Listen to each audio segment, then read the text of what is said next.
Სატეხნის წინ დასრულდა პროცესი ზუგდიდის რაიონულ სასამართლოში მარიამ სიჭინავას მორიგის სასამართლო კიდევ ერთი ჯარიმით დასრულდა. სიჭინავა ამჯერად 2000 ლარი დააჯარიმეს ეგრეთ წოდებული ნიღბის ტარების საქმეზე. სიჭინავა რამდენიმე დღის წინ საპროტესტო აქციაზე საბავშვო ნიღბით მივიდა, რაც საკმარისი აღმოჩნდა ადმინისტრაციული დარღვევით საქმის წარმოების დასაწყებად. შეგახსენებთ, რომ სიჭინავას წინააღმდეგ ადმინისტრაციული საქმის წარმოება ეგრეთ წოდებული ბალაკლავების ტარების გამო ბოლო ერთი თვის განმავლობაში რამდენჯერმე მოხდა, რის გამოც ის 5000 ლარი დააჯარიმეს.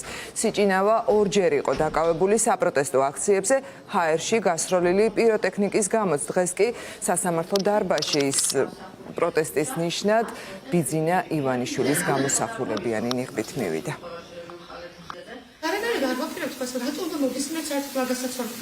ერთადერთი აქ ვარ მოსული პროტესტის დასაფიქსირებლად, თავისუფლება რეჟიმის ყველა ტყვეს, თავისუფლება მზია ამაღლობას, რომელიც მე-17 დღეას დაშიმშილობს. თქვენ რა თქმა უნდა ამის გამო სინდისი არ გაწუხებთ.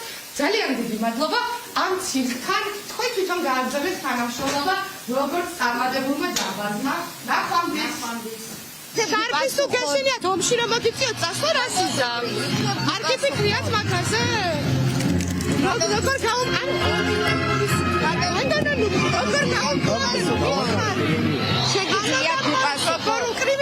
როგორ უმყავდებით შარფის თუ გეშინიათ?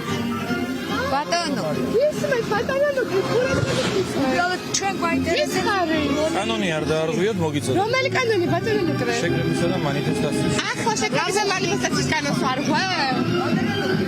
გულწრფელად გითხრათ, მართლა ამერია სათვალავი მე რამდენი, ამიტომ რომ იქ პირველ სასამართლოს ხდომაზე რამდენიმე ადმინისტრაციულ სამართალდარღვევის ოქმი გააერთიანეს და მართლა არ ვიცი რაოდენობა, ამიტომ ახლა ველოდები რომ აქედან გასულზე დამირეკავენ კიდევ ერთი ოქმის ჩასაბარებლად და ამერია არ ვიცი რამდენი ათასია, იმიტომ რომ არ მაინტერესებს, იმიტომ რომ გადახდას არ ვაპირებ და არ ვარ დაინტერესებული.